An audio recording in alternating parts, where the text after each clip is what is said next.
St. Agatha's here in Milton. This past Friday, I took part in a funeral mass for the mother of a priest who is a member of the priest fraternity group to which I belong. His mother was in her 9th decade of life, and her health had been declining, so her death was not unexpected. But for Father Joe and his family, this was the 3rd family funeral in the last couple of months. His sister-in-law, his brother's wife, died unexpectedly of COVID-19. The day of her funeral, her father passed away, probably, at least in part, with a broken heart. I mention this because my topic today is the reality of loss that COVID has brought into our lives individually and collectively.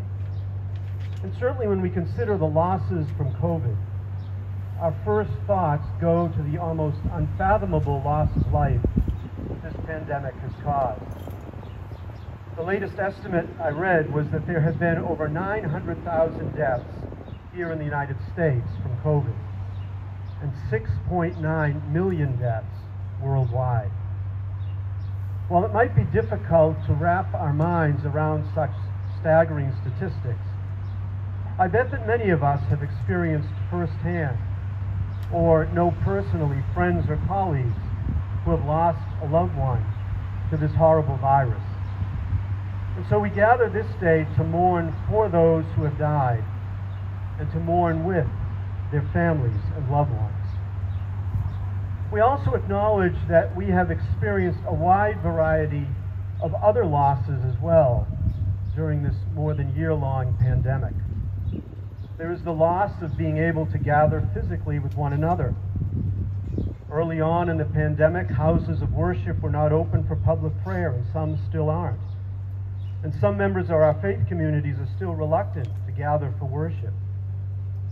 Live streaming of worship services and holding some services outdoors have kept some of our people connected with their houses of worship. But by and large, this pandemic has brought a large lack of in-person social interaction among us. I think of friends who have faced the death of loved ones and weren't able to be physically with them during their last days of life because of protocols in effect in hospitals and other healthcare facilities. Some lucky ones got to see their ill loved ones by viewing them from an outside window, or in some cases via FaceTime. But still, it was not the same as being physically present with them. And then, when loved ones passed away, instead of wake services in the funeral home or funeral liturgies in our places of worship, most times there were just the committal prayers said at the cemetery without any other memorial service until much later in this pandemic. Many of us had to reduce their hours in their workplace. Some of us were laid off from their places of employment. Many students had to study remotely at home or experience some kind of hybrid learning situation. Other students ready to graduate had no formal graduation ceremony, or else a very brief and rapid receiving of their diploma. There was also the loss of normal social contact, such as hugs and handshakes. And with everyone wearing masks, there was no way to read someone else's facial expression or exhibit it oneself. For those dealing with addiction, there were no opportunities for in-person meetings, but only through phone calls or perhaps Zoom.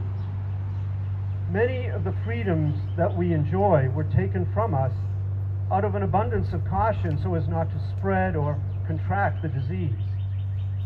Elective surgeries were called off because of the drain on hospital workers and lack of space in hospitals. Fear and social isolation were everyday realities for many of us. Speaking of loss, when driving our cars, especially on the highway, it seems to me that a number of our fellow drivers had lost the ability to drive sanely and safely. But also, during this pandemic, it seemed that the fabric of our nation was being torn apart. The reality of injustice, especially as manifested in racism, which might have been largely dormant and beneath the surface pre-pandemic, became a very evident and widespread reality in this era of COVID. Fear and a loss of trust towards civic officials and some members of law enforcement became much more widespread during this pandemic. I dare say that most, if not all of us, have suffered some substantial losses during this COVID crisis. So it is right and proper that we lament and we grieve over what we have lost.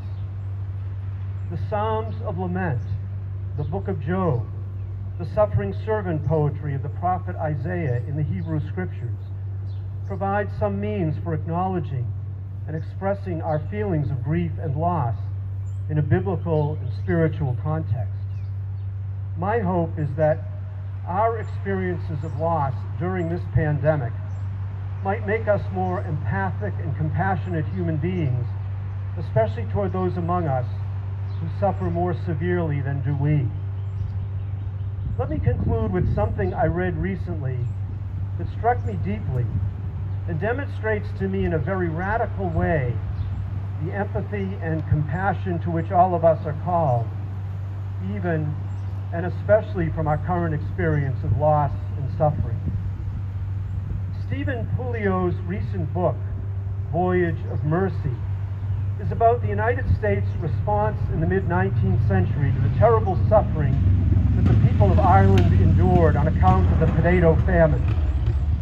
One of the heroes and really a major force behind our country's humanitarian efforts for Ireland lived right here in Milton, Robert Bennett Forbes, whose house is now a museum on the hill on Adams Street.